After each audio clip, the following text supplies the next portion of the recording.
Dear friends, Chakravani classes 2.0യിലേക്ക് അവർക്ക് സ്വാഗതം. ഞാൻ പുഷ്പരാജ്, കേരള പോലീസ് ഡിപ്പാർട്ട്മെൻറ്റിൽ നിന്നും സബ് ഇൻസ്പെക്ടറായി റിട്ടയർ ചെയ്ത ഒരു ഉദ്യോഗസ്ഥനാണ്. കേരള പോലീസ് ഡിപ്പാർട്ട്മെൻറ്റിലേക്ക് ഉദ്യോഗാർത്ഥികളെ തിരഞ്ഞെടുക്കുന്നതിന് വേണ്ടി കേരള പബ്ലിക് സർവീസ് കമ്മീഷൻ നടത്തുന്ന മത്സര പരീക്ഷയിൽ ഉൾപ്പെടുത്തിയിട്ടുള്ള സ്പെഷ്യൽ സബ്ജക്റ്റുകളുടെ ഒരു ഓൺലൈൻ ക്ലാസ് ഇന്നു മുതൽ ആരംഭിക്കുകയാണ്. ചക്രവാണി സാറുമായിട്ടുള്ള ദീർഘകാലത്തെ പരിചയമാണ് എന്നെ ഈ ഫ്രെയിമിലെത്തിച്ചത്. ഭാരതീയ ന്യായ സംഹിത, ഭാരതീയ Nagarik Suraksha Sanhita, Bharatiya Sakshya Adhiniyam, POCSO act 2012, Kerala police act 2011, NDPS act 1985, IT act 2000, right to information act 2005 എന്നീ പ്രധാനപ്പെട്ട നിയമങ്ങളിലെ പ്രധാന വകുപ്പുകളെയാണ് ഈ സിലബസിൽ ഉൾപ്പെടുത്തിയിട്ടുള്ളത്. നമുക്ക് ആദ്യമായിട്ട് BNS തുടങ്ങാം. അതായത് ഭാരതീയ ന്യായ സംഹിത 2023 എന്ന് പറയുന്നത് 20 അധ്യായങ്ങളും 358 സെക്ഷനുകളും അടങ്ങിയ ഇന്ത്യയിലെ ഒരു വലിയ ശിക്ഷാ നിയമമാണ് ഭാരതീയ ന്യായ സംഹിത. ഇതിന് തൊട്ട് മുമ്പ് നമ്മളതിനെ ഇന്ത്യൻ പീനൽ കോഡ് എന്ന് വിളിച്ചിരുന്നു. ഇന്ത്യൻ പീനൽ കോഡ് എന്ന് വിളിച്ചിരുന്നു. ഇതൊരു സബ്സ്റ്റാൻറ്റീവ് ലായാണ്. എന്താണ് സബ്സ്റ്റാൻറ്റീവ് ലാ? സബ്സ്റ്റാൻറ്റീവ് ലാ എന്ന് പറഞ്ഞാൽ കർത്തവ്യങ്ങളെക്കുറിച്ചും അവകാശങ്ങളെക്കുറിച്ചും ശിക്ഷകളെക്കുറിച്ചും കുറ്റങ്ങളെക്കുറിച്ചും പ്രതിപാദിച്ചിരിക്കുന്ന നിയമങ്ങളാണ് സബ്സ്റ്റാൻറ്റീവ് ലാ. അങ്ങനെയാണെങ്കിൽ BNS എന്ന് പറയുന്നത് ഒരു സബ്സ്റ്റാൻറ്റീവ് ലായാണ്. ചെറിയ പശ്ചാത്തലം കൂടെ നമുക്ക് നോക്കാം. BNSന് തൊട്ട് മുമ്പ് ഇന്ത്യൻ പീനൽ കോഡാണ് നമ്മൾ ഉപയോഗിച്ചിരുന്നത്. 162ഓളം വർഷത്തെ പഴക്കമുള്ള നിയമമാണ് ഇന്ത്യൻ പീനൽ കോഡ് എന്ന് പറയുന്നത്. അത് ഇന്നത്തെ ഇന്ത്യൻ സാഹചര്യങ്ങൾക്കനുസരിച്ച് വളരെ സങ്കീർണതകൾ ഉണ്ടാക്കിയതുകൊണ്ട് പുതിയൊരു നിയമം ആവശ്യമാണെന്നൊരു ചിന്താഗതി ഉടലെടുക്കുകയും അതിൻ്റെ അടിസ്ഥാനത്തിൽ നാഷണൽ ലാ യൂണിവേഴ്സിറ്റിയുടെ വൈസ് ചാൻസലറായിരുന്ന രൺബീർ സിംഗ് അവറുകളെ ചെയർമാനാക്കിക്കൊണ്ട് ഒരു സമിതി രൂപീകരിക്കപ്പെടുകയും 2019 ഈ സമിതി രൂപീകരിക്കുന്നത്. അങ്ങനെ 2019 രൺബീർ സിംഗിൻ്റെ നേതൃത്വത്തിൽ ഡൽഹിയിലെ നാഷണൽ ലാ യൂണിവേഴ്സിറ്റിയുടെ വൈസ് ചെയർമാനായിരുന്ന രൺബീർ സിംഗിൻ്റെ നേതൃത്വത്തിൽ അദ്ദേഹത്തെ ചെയർമാനാക്കിക്കൊണ്ട് ഒരു കമ്മിറ്റി രൂപീകരിക്കുകയും Indian penal code, criminal procedure code, Indian evidence ലാ എന്നിവ കാലോചിതമായി പരിഷ്കരിക്കുന്നതിനു വേണ്ടി ഒരു റിപ്പോർട്ട് തയ്യാറാക്കാൻ വേണ്ടി ഈ കമ്മിറ്റി ഏൽപ്പിച്ചിട്ടുണ്ട്. ഈ കമ്മിറ്റി കുറച്ചു കാലത്തെ പരിശ്രമത്തിൻ്റെ ഫലമായിട്ട് പല കാര്യങ്ങളെക്കുറിച്ചും കൂടുതലായിട്ട് പഠിക്കുകയും അതെല്ലാം കൂട്ടിച്ചേർത്തുകൊണ്ട് IPC, CRPC, എവിഡൻസ് ആക്ട് എന്നതിന് പകരം ഭാരതീയ ന്യായ സംഹിത, ഭാരതീയ നാഗരിക് സുരക്ഷാ സംഹിത, ഭാരതീയ സാക്ഷ്യ അധിനിയം എന്ന് പേരുമാറ്റം നടത്തി റിപ്പോർട്ട് സമർപ്പിക്കുകയും ചെയ്തു. ഈ റിപ്പോർട്ടിനെ ഒരു ബില്ലാക്കിക്കൊണ്ട് ഇന്ത്യയുടെ ആഭ്യന്തരമന്ത്രിയായ ശ്രീ അമിത് ഷാ അവർ 2023 ആഗസ്റ്റ് മാസം 11 ഇന്ത്യൻ പാർലമെന്റിൽ അവതരിപ്പിക്കുകയും ചില സാങ്കേതിക കാരണങ്ങളാൽ ആ ബില്ല് മടക്കി അയക്കുകയും ചെയ്തു. ആവശ്യമായ കൂട്ടിച്ചേർക്കലുകൾക്ക് ശേഷം 2023 ഡിസംബർ 12 രണ്ടാമതും ഈ ബില്ല് പാർലമെന്റിൽ അവതരിപ്പിച്ചു. പാർലമെന്റിലെ ചർച്ചകൾക്കൊടുവിൽ ഡിസംബർ 2023 ഡിസംബർ 20 ലോക്സഭയും ഡിസംബർ 21 രാജ്യസഭയും ഈ ബില്ല് പാസാക്കപ്പെട്ടു. തുടർന്ന് കൺഫർമേഷന് വേണ്ടി പ്രസിഡന്റിന്റെ മുമ്പാകെ അയക്കുകയും ആവശ്യമായ പരിശോധനകൾക്ക് ശേഷം 2023 ഡിസംബർ 25 ഈ ബില്ലിൽ പ്രസിഡന്റ് ഒപ്പുവെച്ചതോടുകൂടി അത് നിയമമാക്കി മാറപ്പെടുകയും ചെയ്തു. പക്ഷേ ഇത് ഇന്ത്യയിൽ പ്രാബല്യത്തിൽ കൊണ്ടുവരുന്നതിന് 2024 ജൂലൈ 1 വരെ നമുക്ക് കാത്തിരിക്കേണ്ടി വന്നു. ജൂലൈ 1 ശേഷം പുതിയതായി അവതരിപ്പിച്ച് പാസാക്കിയ നിയമങ്ങളാണ് ഇന്ത്യയിലാകമാനം നടപ്പിൽ വന്നുകൊണ്ടിരിക്കുന്നത്. നോക്കൂ, ഇതുവരെ നോക്കിയതിൽ നമ്മൾ ഓർമ്മിച്ചിരിക്കേണ്ട ചില തീയതികളെ ഒന്നുകൂടി പറയാം. 2023 ആഗസ്റ്റ് 11 എന്ന് പറയുന്നത് BNSും BNSSും BSIയും ആദ്യമായിട്ട് പാർലമെന്റിൽ അവതരിപ്പിച്ച തീയതിയാണ്. ഓർമ്മയിലിരിക്കണം, 2011 ആഗസ്റ്റ് 11 ആദ്യമായിട്ട് ഈ ബില്ല് പാർലമെന്റിൽ അവതരിപ്പിക്കുന്നത്. ഈ ബില്ല് മടക്കി അയച്ചതുകൊണ്ട് വീണ്ടും അവതരിപ്പിച്ചത് 2023 ഡിസംബർ 12 ഡിസംബർ 20 ലോക്സഭയും 2023 ഡിസംബർ 21 രാജ്യസഭയും പാസാക്കി. 2023 ഡിസംബർ 25 എന്ന് പറഞ്ഞ തീയതി പ്രസിഡന്റ് ഈ ബില്ലിൽ ഒപ്പുവെച്ച തീയതിയാണ്. ഒരു ബില്ലിൽ പ്രസിഡന്റ് ഒപ്പുവെക്കുന്നതോടുകൂടി അത് നിയമമായി മാറ്റപ്പെടും എന്നുള്ള കാര്യം നിങ്ങൾക്കറിയാം. ഇന്ത്യയിലാകെ ഈ നിയമം നിലവിൽ വന്നത് 2024 ജൂലൈ 1 അപ്പം നിയമമാണ് നമ്മൾ പഠിക്കാൻ പോകുന്നൊരു വിഷയം. നിയമത്തെക്കുറിച്ച് ചെറുതായിട്ടൊന്ന് അറിഞ്ഞിരിക്കുന്നത് നല്ലതാണ്. നിയമം എന്ന് പറഞ്ഞാൽ പൊതുവായ ചിലത് എന്നർത്ഥം വരുന്ന ടൂട്ടോണിക് പദത്തിൽ നിന്നും വേർതിരിച്ചു വന്നിട്ടാണ്. അതായത് ഒരു സമൂഹത്തിൽ ജീവിക്കുന്ന വ്യക്തികൾ തമ്മിലുള്ള പരസ്പര ബന്ധം നിയന്ത്രിക്കുന്നതിനും അവർക്ക് നീതി, ന്യായം, സമാധാനം എന്നിവ ഉറപ്പാക്കുന്നതിനും അവർക്ക് ക്ഷേമവും ഐശ്വര്യവും പ്രദാനം ചെയ്യുന്നതിനും വേണ്ടി ക്രോഡീകരിച്ചിട്ടുള്ളതും പൊതുവെ അംഗീകരിച്ചിട്ടുള്ളതുമായ വ്യവസ്ഥയാണ് നിയമം. നിയമത്തെ അന്താരാഷ്ട്ര നിയമമെന്നും ദേശീയ നിയമമെന്നും നമുക്ക് രണ്ടായിട്ട് തരംതിരിക്കാം. അപ്പോൾ നമ്മൾ നോക്കാൻ പോകുന്നത് ദേശീയ നിയമങ്ങളായ BNSും BNSSും BSIയുമാണ്. സർക്കാരിന്റെ അഭിപ്രായത്തിൽ നിയമം എന്ന് പറയുന്നത് നീതിന്യായ പ്രവർത്തനങ്ങളുടെ രാഷ്ട്രം അംഗീകരിച്ച് നടപ്പിലാക്കിയിട്ടുള്ളതും ക്രോഡീകരിച്ചിട്ടുള്ളതുമായ വ്യവസ്ഥയാണ് നിയമം. ഗ്രീൻ എന്ന തത്വചിന്തകന്റെ അഭിപ്രായത്തിൽ രാജ്യം ഭരിക്കുന്ന ഭരണാധികാരികൾ അതിലെ ജനങ്ങളുടെ മേൽ അടിച്ചേൽപ്പിക്കുന്ന കർത്തവ്യങ്ങളുടെയും അവകാശങ്ങളുടെയും ക്രോഡീകരണമാണ് നിയമം. ജോൺ ആസ്റ്റിൻ എന്ന പ്രസിദ്ധനായ തത്വചിന്തകന്റെ അഭിപ്രായത്തിൽ നിയമം എന്ന് പറയുന്നത് ഒരു രാജ്യം അതിലെ ജനങ്ങളുടെ മേൽ പുറപ്പെടുവിക്കുന്ന കൽപ്പനയാണ് നിയമം. നോക്കൂ, നമുക്കിവിടെ IPCയിൽ നിന്നും BNSലേക്ക് മാറിയപ്പോൾ എന്തൊക്കെ സവിശേഷതകളാണ് BNSൽ ഉൾപ്പെടുത്തിയിട്ടുള്ളതെന്ന് നോക്കാം. BNSലോട്ട് മാറിയപ്പോൾ അന്വേഷണത്തിലും അറസ്റ്റിലുമൊക്കെ കാര്യമായ മാറ്റങ്ങൾ വരുത്തുകയും സമയബന്ധിതമായിട്ട് വിചാരണ നടത്തുന്നതിനുള്ള സംവിധാനങ്ങൾ കൊണ്ടുവരികയും ശിക്ഷകളിൽ വർധനവുണ്ടാക്കുകയും പിഴശിക്ഷകളിൽ വർധനവുണ്ടാക്കുകയും അതേപോലെ തന്നെ സാമൂഹിക സേവനം എന്ന ഒരു പുതിയ ശിക്ഷാരീതി കൊണ്ടുവരികയും ചെയ്തു എന്നുള്ളതാണ് ഈ നിയമത്തിൻ്റെ ഒരു പ്രത്യേകത.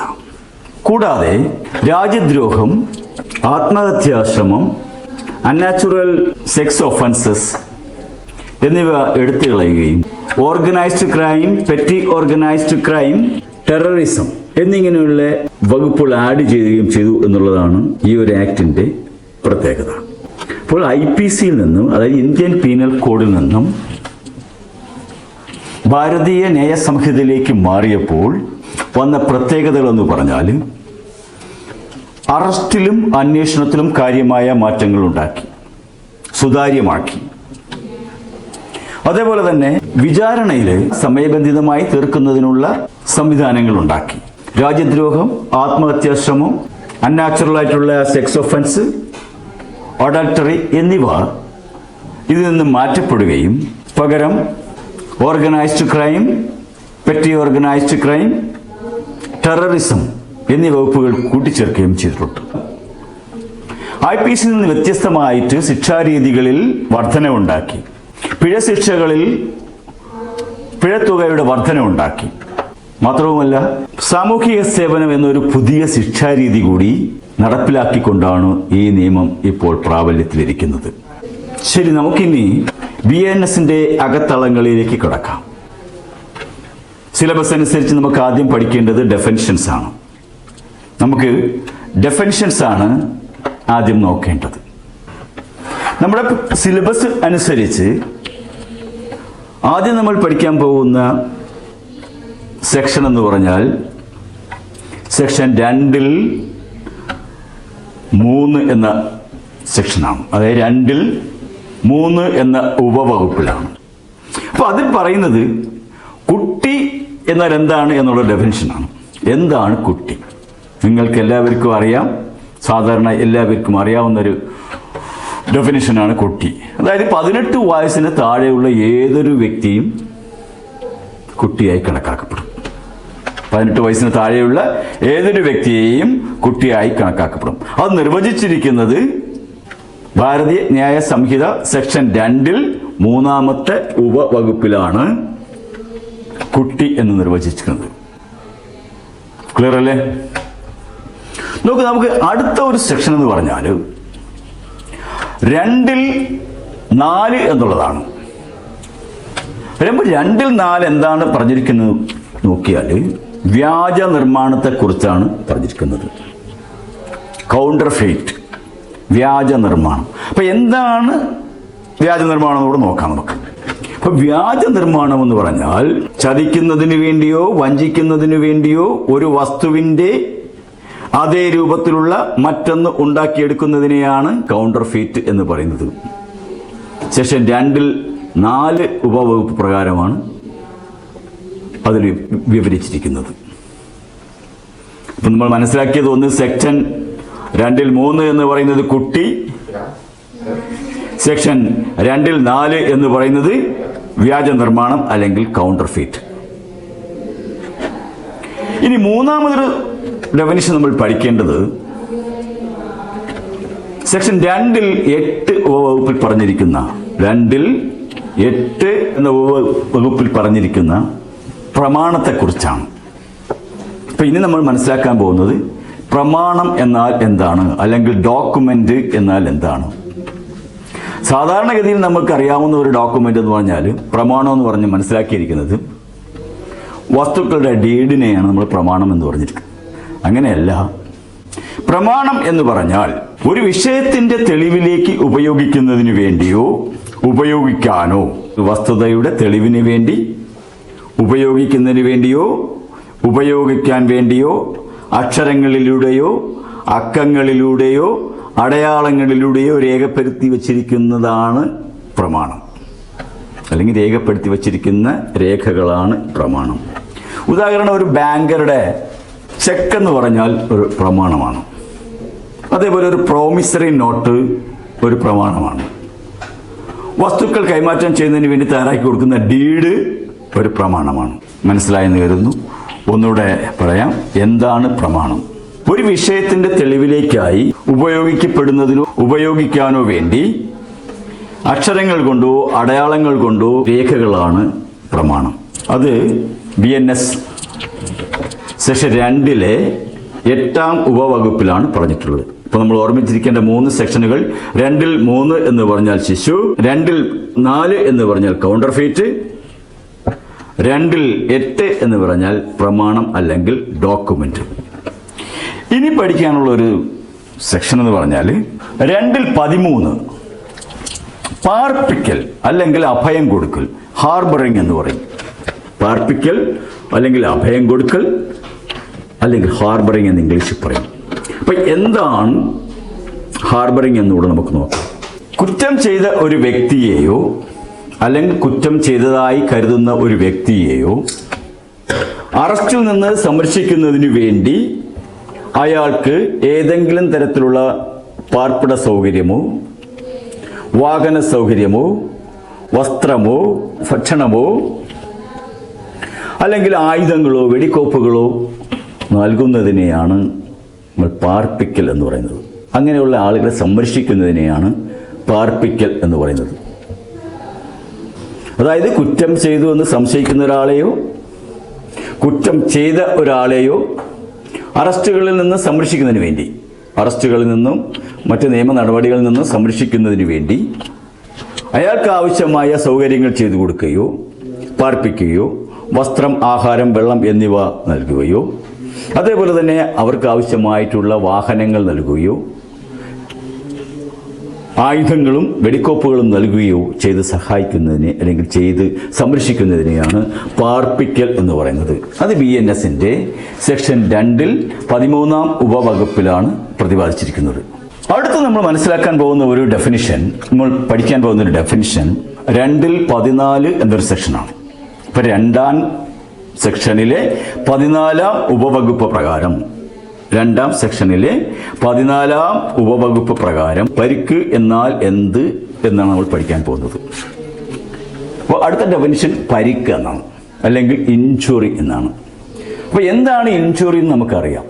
ഒരാളുടെ ശരീരത്തിനോ മനസ്സിനോ അവരുടെ യശസ്സിനോ കീർത്തിക്കോ ഉണ്ടാക്കുന്ന ക്ഷതമാണ് പരിക്ക്.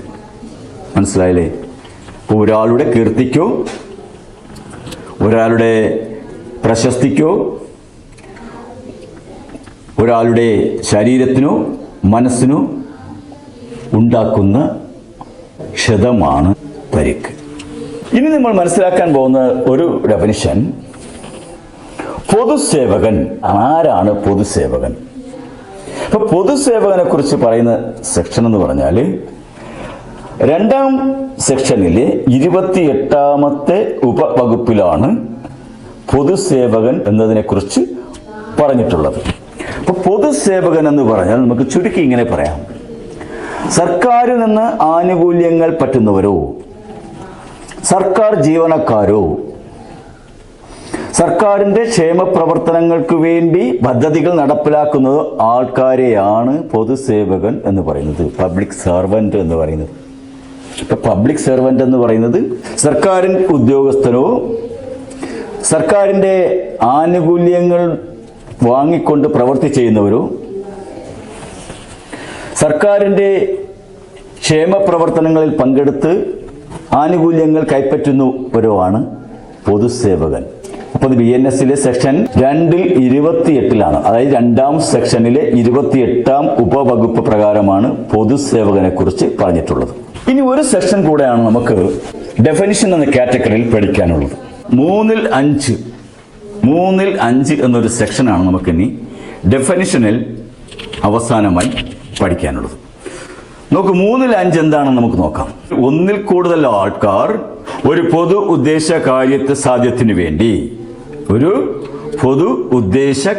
സാധ്യത്തിന് വേണ്ടി ഒന്നിൽ കൂടുതൽ ആൾക്കാർ ഒരു കുറ്റം